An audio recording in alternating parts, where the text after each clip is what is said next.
좋은 아침입니다. 아침의 하나를 뉴스 종합 비타민 아침의 매일경제 김은미입니다. 꼭 필요한 뉴스만 콕콕 집어서 전해드리겠습니다. 시작해볼까요?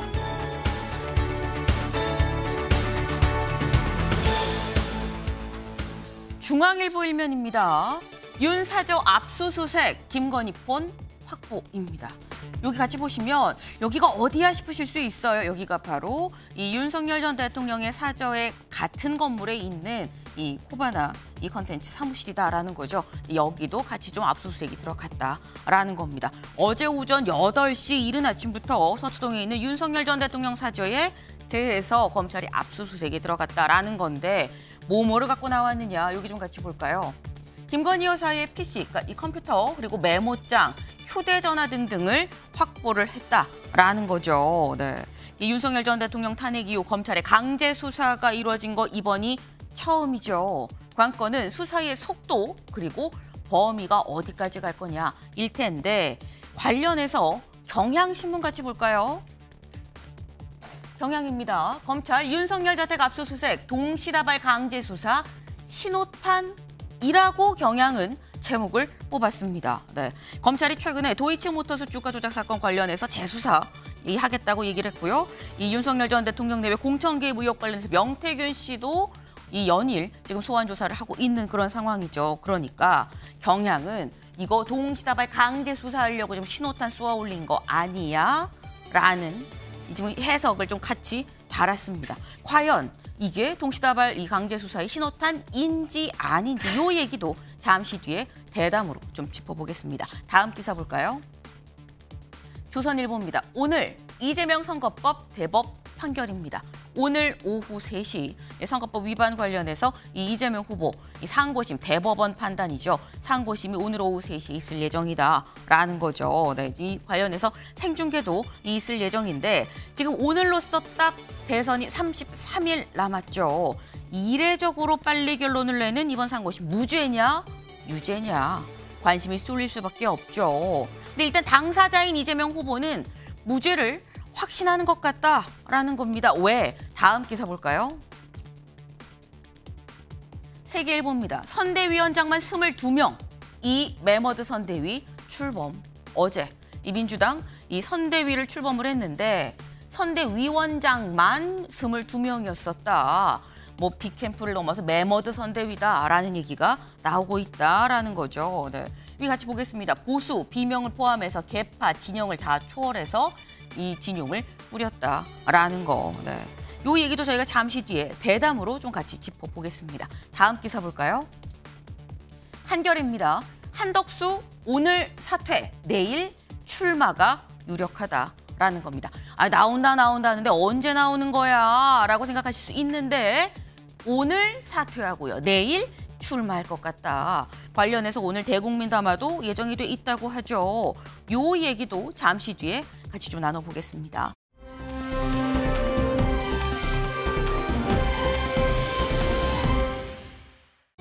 네, 사람들이 굉장히 많습니다. 여기가 어디야 싶은데 여기 살짝 힌트가 있죠. 탑승구 안내 게이트는 여기예요 라고 나와 있습니다. 어디냐? 공항이다라는 거죠. 네. 지금 직장인들이라면 모두가 바랬을 5월 2일 샌드위치 데이의 임시 공휴일 지정에 꿈은 끝내 이루어지지 않았지만 우리에겐 연차가 있다라는 거죠. 그래서 공항에 사람들이 이렇게 북적북적 많이 몰렸다라는 겁니다. 이번 오늘부터 사실상 시작되는 이 5월 연휴, 긴 연휴 하루에 한 20만 명 정도가 공항을 이용할 것 같다라는 전망이 있네요. 네, 사실 이게 내수 활성화를 위해서 국내 여행도 가보시는 게 어떨까 하는 얘기도 좀 조심스럽게 드려봅니다. 네, 아침의 매일 경제 뉴스 종합 비타민 언제나처럼 TV로 좀 크게 보시다가요. 궁금한 점 유튜브 댓글로 남겨주시면 같이 좀 얘기를 보겠습니다. 함께해 주실 분들 소개합니다. 안녕하세요. 네, 안녕하세요.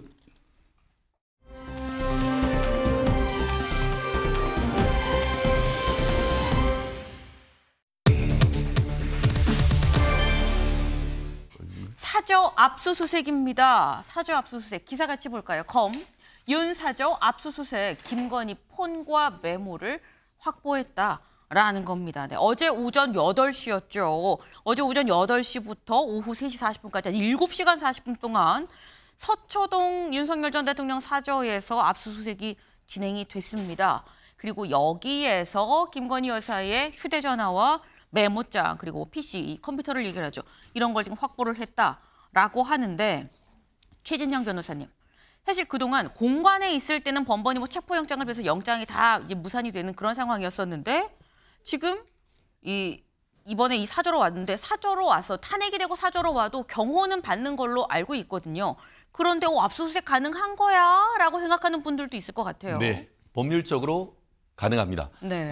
기본적으로 이제 관저, 공관 같은 경우에는 그 또한 국가안전보장이라든가 그런 그 비밀 유지 이런 부분이 있기 때문에 그 관리하는 사람 쉽게 말하면은 그 경호처의 승인을 받아야 되지만 사저기 때문에 비록 말씀드린 것처럼 그 탄핵됐다 하더라도 경호는 받고 있고 하지만 경호를 받고 있다 하더라도 사전은 이 국가안전보장이라든가 기밀 유지 이런 부분과는 관계가 없다 보니까 결국 뭐 지금 현재 어떤 경호처의 승인 여부와 상관없이 영장을 집행할 수 있는 부분인 것인데 다만 이 부분과 관련해 가지고 어제 같은 경우에 검찰은 윤석열 대통령의 그 서초동 사저를 그리고 네. 경찰 같은 경우에는 문재인 전 대통령의 그 옷값 대납 이 부분과 관련해 가지고 국가기록원을 동시에 압수수색했던 그런 일이 있었습니다.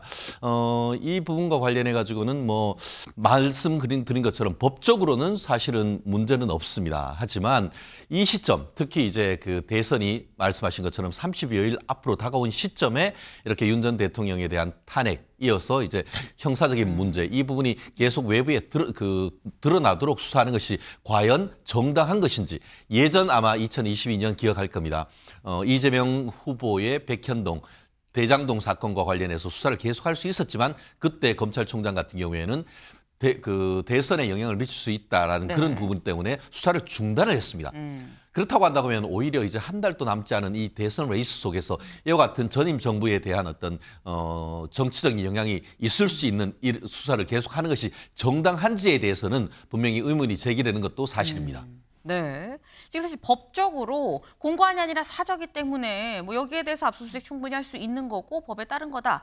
다만 지금 시기가 대선이 한 달밖에 안 남았는데 지금 이 시기에 굳이 이렇게 자꾸 언론에 노출되고 이렇게 하게끔 압수수색을 하는 게 이게 좀 저희가 있는 거 이거 적절한 거냐라는 얘기를 좀 같이 하셨어요. 사실 관련해서 김계리 변호사, 윤석열 전 대통령의 변호사 김계리 변호사가 이렇게 입장을 밝혔습니다. 피의 사실은 단 한 줄, 어느 것 하나 특정된 게 없다. 일반인에 대한 압수수색도 이렇게 하지 않는데 피의자도 아니고 참고인에 대한 압수수색을 이렇게 진행하는 건 망신주기라고밖에 생각할 수가 없다라고 얘기를 했습니다. 장현주 변호사님. 네. 지금 김계리 변호사님 이거 망신주기다. 그리고 또 이 다른 데서는 이거 검찰이 줄서기 아니냐 뭐 이런 표현도 지금 김계리 변호사가 쓰긴 썼더라고요. 어떻게 보십니까? 그렇죠. 일단 검찰이 사실 지금과 같은 시기에 네. 뭐 윤석열 전 대통령의 사저에 대해서 압수수색하는 것 물론 뭐 국민들 보시기에는 이제라도 해서 다행이다라고 생각하시는 분들도 계시겠지만 사실 시기적으로 굉장히 늦었다라는 생각은 지우기가 어렵습니다. 특히나 검찰이 그동안 살아있는 권력에 대해서 그러니까 윤석열 전 대통령이 재임 시절에 김건희 여사와 관련해서 수많은 의혹들이 있었거든요. 관련돼서 제대로 수사를 했었더라면 사실 지금과 같은 이야기를 듣지 않을 수도 있겠다. 또는 지금과 같은 상황이 되지 않았을 수도 있겠다라는 안타까움도 듭니다. 그렇기 때문에 지금 현재 윤석열 전 대통령이 파면당하고 사저로 가 있으니까 네. 이제 와서 압수수색 강제 수사가 이루어지는 것은 아니겠느냐 이런 또 국민적인 또 눈초리도 받을 수밖에 없는 시점이지만 그렇다 하더라도 저는 일단 수사 과정에서 의혹이 있고 또 참고인이라 하더라도 관련돼서 압수수색이 필요하다라고 한다면 뭐 법원의 영장을 발부받아서 압수수색을 나간 것이기 때문에 이 절차의 어떤 정당성 여부에 대해서는 어느 정도 정당성 갖췄다라고 보이고요. 이제 중요한 것은 뭐 보도에 따르면 김건희 여사의 휴대폰도 지금 압수가 되었다라고 하거든요. 네. 이 휴대폰이 예전부터 사용하던 것인지 아니면 뭐 교체된 것인지 뭐 이런 것도 가장 또 중요하고 확인해야 될 그렇죠. 지점일 것 같고요. 그리고 휴대전화가 압수수색됐다라고 하더라도 비밀번호가 해제가 돼서 포렌식을 바로 할 수 있을지 이런 부분들이 핵심일 것 같은데 앞으로 오늘 이제 어제 압수수색된 물품 중에서 어떤 부분들을 확인하고 또 수사 대상으로 삼을 것이고 그리고 앞으로 어떻게 수사가 확대되는지 이런 부분들이 좀 더 핵심 내용이 될 것 같습니다. 네. 그 지금 말씀은 사실 지금 시기에 왜 하냐라는 얘기를 할 수 있겠지만 사실 지금 해도 좀 늦었다라는 이런 말씀을 지금 하셨어요. 네. 근데 이 어제 이 김계리 변호사 얘기 나오죠. 피의자도 아니고 참고인인데 압수수색을 이렇게 진행합니까? 라고 김계리 변호사는 지금 이 비판을 하고 있는 건데 다음 기사를 좀 볼까요? 네. 압수수색 영장에 목걸이, 명품백 등 포함, 코바나 금고도 확인했다라는 겁니다. 어제 이루어졌던 압수수색, 이 정확히 얘기하면 건진 법사가 이른바 한 종교단체 간부한테 6천만 원짜리 목걸이를 받았다고 하는데 이거 김 여사한테 전달해 주라고 했는 정말 전달을 했냐 안 했냐 이거를 보기 위해서 사실상 압수수색을 진행한 그런 자리였었다라는 거죠. 관련해서 이 코바나 이 해당 집 자체, 이 사저 자체가 아니라 사저의 같은 건물에 있는 코바나 컨텐츠 사무실도 가서 직접 금고도 확인을 하고 그리고 주변에 있는 이 수행비서, 김 여사의 수행비서 2명의 집 주거지도 같이 압수수색을 들어갔다라는 겁니다. 근데 그렇다고 한다면 최진영 변호사님, 지금 이 6천만 원짜리 목걸이 받았나 안 받았나를 확인하러 검찰이 사실 갔었다라고 한다면 그럼 건진법사, 그거 내가 잃어버렸어요라고 검찰에서 얘기를 했었거든요. 이 말을 검찰은 안 믿고 있다. 목걸이 김 여사한테 갔을 것 같은데라고 생각하고 있다는 거 아닙니까? 그렇습니다. 말씀하신 것처럼 현재까지 같은 경우에는 그 통일교의 전 고위 관계자가 건진법사에게 김 여사에게 전달해 주라라고 네. 하면서 말씀하신 것처럼 6천만 원짜리 아주 초고가의 다이아몬드 그리고 명품백을 제공했다. 요까지는 어느 정도 확인이 된 것이고 네. 그런데 그러면은 그 다음에 연결된 거가 뭡니까? 실제로 그것이 전달됐는지 여부 이 부분을 확인해야 되는 것인데 네. 건진법사 즉 돈을 받았다는 사람은 잃어버렸고 어디 있는지 모른다라고 얘기를 하고 있고 하다 보니까 검찰로서는 최종 종착지 김 여사를 의혹의 대상으로 두고 하는데 지금 입증된 게 없다 보니까 그 김 여사를 피의자로 한 것이 아니고 참고인으로 한 거 아닙니까? 네. 참고인에 대한 압수수색? 저는 약간 아니올시다 하는 그런 생각도 일단 들은 것 같습니다. 물론 어쨌든 법원으로부터 영장을 받았고 네. 참고인이지만 경우에 따라서는 피의자로 전환될 수 있다라는 점도 저는 충분히 이해는 갑니다만 네. 지금 아까 김계리 변호사가 지금 그 김건희 여사의 변호인인 것 같습니다. 그래서 변호인의 입장에서 글을 올린 것처럼 이 어떻게 보면 적법 절차가 맞았는지에 대해서도 좀 의문인데요. 지금 그 김계리 변호사의 글을 보면은 영장을 제시한 걸 넘어 사본을 달라, 내용을 확인해 달라라고 했더만 검사님이 허가하지 않는다라고 했다는 그런 점들이 있는 것 같은데 결국 어땠습니까? 싹싹 다 뒤지고 제일 중요하다고 생각하는 이 그 금고까지 나중에 와서 문을 열었는데 네. 텅 빈 금고였다. 이렇게 한다고 하면은 사실상 이와 같은 것이 의혹으로 커지면서 김건희 여사에 대한 마녀 사냥이 되고 사실상 입증되는 것은 하나도 없는 이런 부분이 되는 것 아니겠습니까? 이미 휴대폰 같은 경우에도 예전에 여러 가지가 논란이 되면서 교체된 이런 상황 속에서 네. 과연 어떤 증거를 압수수색했고 그것을 통해서 실체적 진실을 밝힐 수 있는지에 대해서는 저는 상당히 의문이다라고 얘기할 수밖에 없습니다. 네, 최진영 변호사님께서는 글쎄 내가 볼 땐 이건 좀 아니올시다라고 말씀을 하셨어요. 근데 사실 또 생각이 드는 게 장현주 변호사님 네. 말씀처럼 사실 지금 김건희 여사를 비롯해서 윤석열 전 대통령 이 두 내외가 두 부부가 사실 피고인으로 적시가 된 건도 있는데 지금 이거는 피고인도 아니고 참고인인데 피고인으로 이 되는 사건도 압수수색이 따로 없었는데 왜 참고인인데 벌써 압수수색을 하는 거야라고 생각할 수도 있거든요. 그 부분은 앞서 이제 최 변호사님이 짚어주신 것처럼 지금 이 혐의 중에는 건진법사가 그러니까 김건희 여사에 대한 선물의 목적으로 이제 전달받았다라고 하는 그 다이아 목걸이라든지 뭐 명품 가방이라든지 이런 부분이 전달된 것 아닌가라는 혐의를 받고 있습니다. 그렇다면 건진법사의 뭐 청탁금지법 위반 여부를 이제 다투는 중에서 그렇다면 그 목걸이나 그 명품 가방이 김건희 여사에게 전달됐을 가능성 검찰은 생각하고 있는 것 같고요. 그렇기 때문에 참고인이라고 하더라도 네. 지금 사건과 관련해서 주요 참고인이고 특히 그 선물 전달의 어떤 최종 종착자로 지목이 되고 있는 사람들이기 때문에 당연히 사저에 대해서도 압수수색을 할 수밖에 없었다라는 생각 듭니다. 그렇기 때문에 사실 검찰이 압수수색을 통해서 어떤 증거들을 확보했는지 아직까지는 확인해 보기는 어렵겠지만 차차 드러날 거라고 생각이 들고요. 뭐 앞서 밝혀주신 것처럼 윤석열 전 대통령 부부가 지금 현재 또 피의자로 또 수사를 받고 있는 부분들도 있거든요. 그런 네. 혐의에 관련해서도 이제 검찰에서 나름대로 수사 절차를 거쳐서 필요하다면 강제 수사도 나갈 그런 상황도 될 것 같고요. 그리고 가장 중요한 건 결국에는 윤석열 전 대통령 부부에 대해서 개별 사건 혐의에 대해서 소환 조사가 가능할지 이런 부분들이 좀 더 핵심이 될 것 같습니다. 네. 지금 말씀을 좀 들어보면 어쨌거나 어제 압수수색을 통해서 확보가 된 이 물품을 갖고 혐의를 좀 증명을 할 수 있을 것이냐, 더 앞으로 나아갈 수 있을 것이냐 없을 것이냐, 참고인에서 지금 이 피해자로 전환이 될 수 있을 것이냐 없을 것이냐가 관건이 이 연결이 되느냐가 관건일 거다라는 말씀인 건데, 근데 지금 보면 일단 압수수색을 하고 압수수색한 물품을 조사를 하고 난 다음에 그 다음 수순은 소환 조사거든요. 최진영 변호사님. 지금 검찰이 보통은 아침 8시부터 압수수색을 잘 하진 않습니다. 그보다 이제 좀 이른 시각부터 압수수색이 진행이 됐고 7시간 40분 동안 했고 뭐 말씀처럼 뭐 참고인이긴 하지만 피의자로 전환이 될 수 있어서 했다라고 말씀하시지만 이렇게 진행을 한다고 한다면 소환 조사도 곧 아니야라는 얘기가 나올 수 있어요.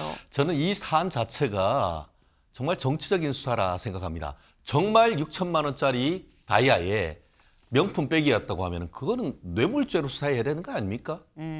뇌물죄로 해가지고 제대로 해가지고 수사를 해야 되는 것이지 김영란법 위반, 뭐 부정청탁금지법 이런 식으로 해가지고 쥐꼬리 같은 그런 걸 가지고 얘기를 하고 있다는 자체가 약간 코미디 같다라는 얘기를 하고 싶은데요. 네. 말씀드린 것처럼 이미 예전에도 이와 같은 비슷한 논란이 있었고 또 예전 같은 경우에 서울의 소리입니까? 거기에서 함정을 파듯이 해가지고 명품백을 존내 만내 했고 그 부분이 어땠습니까? 법리적으로 결국 그러한 사실이 있다 하더라도 법적으로 봤을 때에 공직자의 배우자에게 어떤 것을 줬는 것 자체가 법적으로 문제가 되지 않는다는 것이 이미 다 결정이 된 사안 아닙니까? 그런데 이거하고 다를 바가 뭐가 있습니까?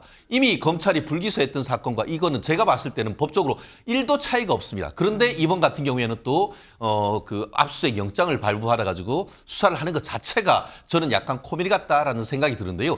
제대로 검찰이 수사를 한다고 하면 이것이 부정청탁금지법이 아니고 뇌물죄가 성립되는지 여부를 가지고 정면 승부해야 되는 건 아니겠습니까? 어떻게 지금 이거를 지금 청탁금지법이라고 할 수 있는 귀에 걸면 귀걸이, 코에 걸면 코걸이 될 수 있는 걸 가지고 진행을 한지도 저는 상당히 의문입니다. 그렇기 때문에 이 부분에 있어서 이제 뭐 말씀드린 것처럼 소환할 수도 있습니다. 하지만 과연 공직자의 배우자에 대해서 이런 어떤 물건을 줬는 것이 과연 부정청탁금지법에 적용 대상이 되는지 그 부분부터 먼저 확실히 하고 넘어가시라 그렇게 얘기하고 싶습니다. 네, 검찰이 자신 있으면 부정청탁금지법 말고 뇌물죄로 정정당당하게 정면 승부해야 되는 거 아닙니까? 라고 말씀하셨어요, 장 변호사님. 글쎄요, 기다려보시면 검찰에서 아마 차차 뇌물죄 혐의와 관련해서도 입건할 거라고 저는 생각합니다. 왜냐하면 지금 단계는 수사가 아직 종결된 단계는 당연히 아니고요. 뭐 건진법사나 그리고 뭐 통일부 전 간부 뭐 이런 사람들을 지금 불러서 소환 조사를 하고 또 진술들을 확보해 가는 단계입니다. 그렇다면 강제 수사를 위해서는 압수수색을 신청할 때 영장의 범죄 혐의를 기재를 해야 되거든요. 당시에 지금 단계에서 소명될 수 있는 청탁금지법 위반에 대해서는 일단 혐의 사실로 써서 압수수색 영장을 받고 그 이후에 그러니까 청탁금지법 위반이 되기 위해서는 뭐 대가성이라는 요건까지는 필요가 없는데 뇌물죄가 되기 위해서 특히 이제 뇌물공여죄가 되기 위해서는 관련돼서 직무 관련된 대가성이 입증이 돼야 되거든요. 아마 압수물을 분석해서 그런 부분들 그리고 이제 관련자들에 대해서 소환 조사를 통해서 진술이 확보된다라고 한다면 얼마든지 혐의가 뇌물과 관련된 죄명으로 바뀔 가능성이 열려 있다고 생각합니다. 그렇기 때문에 이게 별건 수사인 것이죠. 정면 승부를 하라는 게 그거 아닙니까? 결국 그 말씀은 뭡니까? 돌려서 지금 현재 뇌물죄로 기소를 영장을 쳤을 때 영장이 안 나올 것 같으니까 이제 관련되는 걸로 해서 청탁금지법이란 걸로 해서 청구하는 거 아닙니까? 그걸 스스로 인정하는 것밖에 안 되는 건 아닙니까? 그렇기 때문에 민주당이 그렇게 얘기하던 검찰의 별건 수사 그것을 통해 가지고 엉뚱하게 그 사람을 엮으려고 하는 그런 부분에 대한 비판 저는 그 부분에 대한 비판에서 검찰이 자유롭게 어렵다라고 생각합니다. 네. 그 지금 상황은 이 최진영 변호사님께서는 이거는 정치 검찰이다. 이 장 변호사님은 아니다. 이게 다 지금 이 수사하는 순서고 과정이다. 이렇게 지금 말씀을 하고 계시는데 조승래 민주당 대변인이 이렇게 얘기를 했거든요. 잠깐 들어보고 오실까요? 3년 내내 윤석열, 김건희 부부의 면죄부 자판기, 전속 로펌을 자처하던 검찰이 이제야 뒷북을 치고 있으니 면피용 쇼가 아닌지 의심하지 않을 수 없습니다. 윤석열, 김건희 부부의 범죄 혐의는 일일이 나열하기도 입이 아플 지경입니다. 검찰에게 진정 수사 의지가 있다면 어떤 성역도 남겨두지 말고 모든 혐의를 철저히 수사해야 할 것입니다.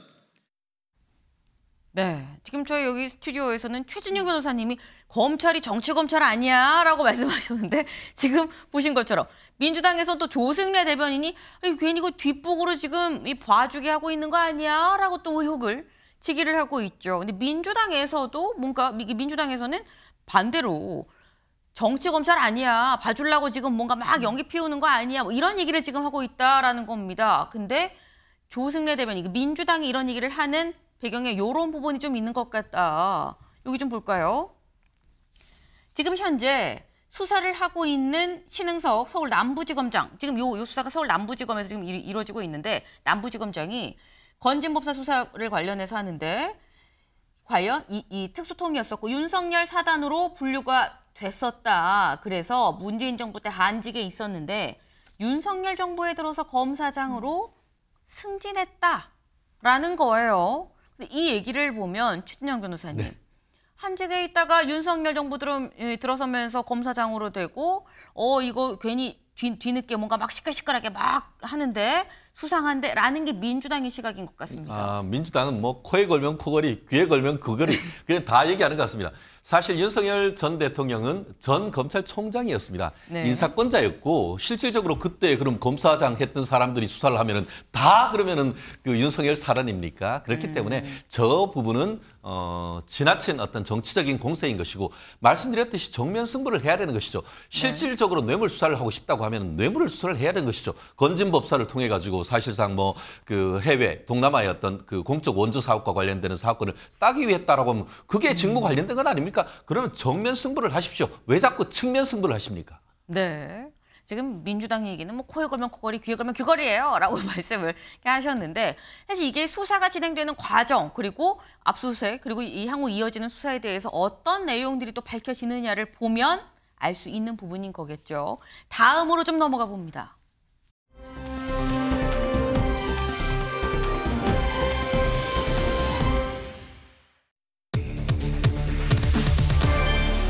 오후 3시입니다. 오늘 오후 3시 어떤 일이 있느냐. 대법에서 이재명 후보에 대한 선거법 관련 상고심이 있을 예정이다라는 거죠. 오후 3시에 TV 생중계도 대법원에서 허용을 했다라는 겁니다. 오후 3시에 MBN을 트시면 TV로 현재 이재명 후보에 대한 상고심 이 얘기를 직접 보실 수가 있다라는 얘기이기도 합니다. 네. 지금 몇 시간 남지 않았다라고도 볼 수 있을 것 같아요. 관건은 오늘 어떤 결과가 나올 것이냐라는 거겠죠. 저희 시나리오 같이 볼까요? 네, 대략 이렇다라는 겁니다. 3시에 선고가 되는데 만약에 무죄라고 하면 상고가 기각이 될 거고 이러면 이재명 후보 날개 달 거다라는 얘기가 되는 거죠. 그리고 유죄라고 하면 파기환송, 유죄 취지로 파기환송돼서 이제 하급심에서 다시 한번 유죄라고 이 판단이 더 내려져야 되는 상황인 거고 다만 이때는 이재명 후보가 출마는 가능합니다. 하지만 이후에 만약에 당선이 되면 재판을 계속 해야 돼 말아야 돼 논란이 있을 수 있다. 그런데 아예 파기자판, 이 같은 유죄 판단이라고 해도 파기자판으로 대법에서 그냥 형량을 결정을 해버리면 이런 경우에 또 나뉜다는 거죠. 벌금 100만 원 이상이면 아예 대선 출마가 불가능하고 100만 원 미만이면 선거법의 기준이 그렇죠. 100만 원 미만이면 출마는 가능하다라는 건데 장 변호사님 네. 어떻게 전망하십니까? 사실 많은 분들이 상고 기각으로 무죄가 확정될 거다라고 보시는 것 같습니다. 네. 왜냐하면 그 근거는요. 사실 아시다시피 너무 이례적으로 대법원의 전환합의체 회부 시기도 빨랐고요. 그리고 관련돼서 심리도 지난주에 2번 열렸는데 이것도 굉장히 이례적으로 빠른 진행이다라는 이야기 있었습니다. 그런데 지금 선고까지도 오늘 오후 3시라고 한다면 사실 전환합의체 회부 9일 만에 지금 선고가 나오는 것이기 때문에 상당히 빠른 것인데 그렇다면 사실상 상고가 기각 기각되고 무죄가 확정되는 것 아니겠느냐라고 보는 법조인들도 저는 상대적으로 많은 것 같습니다. 사실상 뭐 파기 재판의 가능성은 지금 거의 없다라고 봐야 될 것 같고, 그렇다면 뭐 만약의 경우에 뭐 파기 환송이 된다라고 하더라도 항소심에서 또다시 선고를 하는 것이 대선 일정 전에는 불가능한 상황이기 때문에 여러 경우의 변수를 보더라도 무죄가 확정될 가능성이 가장 높은 것 같습니다. 최 변호사님 어떻게 보세요? 대박 아니면 쪽박이죠. 네. 한마디로 무죄 아니면은 파기 자판이다. 중도 반단적인 네. 파기환송은 없다. 저는 그렇게 예측합니다. 아하. 그 장 변호사님 말씀처럼 상고 기각될 가능성도 상당히 있지만 그 네. 반면에 왜 이렇게 그럼 그 대법원이 빨리 잡았냐 속도를 했을 냈느냐. 때는 결국 파기 자판해서 실질적인 어떤 민주당에게 후보를 다시금 어떻게 보면 선정할 수 있는 시간을 주겠다는 것이 가장 핵심적인 의미라 생각합니다.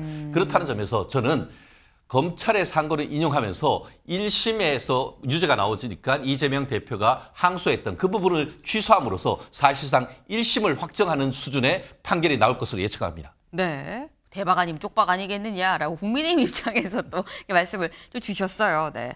오늘 만평이 하나 있었죠. 만평 같이 볼까요? 네. 오늘 오후 3시 지금 이 대법원 이 재판봉 위에 이재명 후보가 서 있습니다. 어떤 결론이 나올 것이냐. 오늘 오후 3시 몇 시간 남지 않았는데 MBN도 생중계를 해드리도록 하겠습니다. 네. 오늘 굉장히 날씨가 안 좋습니다. 저희가 주면서 여기까지입니다만 마지막으로 하나 요건 또 말씀을 드려야 될 것 같아요. 오늘 곳곳에 강풍을 동반한 비가 내릴 예정입니다. 수도권은 최대 60mm까지 온다고 하니까요. 혹시 나가실 일 있으면 우산 잘 챙기고 옷도 좀 여며서 입고 나가셔야겠다라는 말씀을 좀 드립니다. 저희가 준비한 소식 여기까지입니다. 오늘도 좋은 하루 보내세요.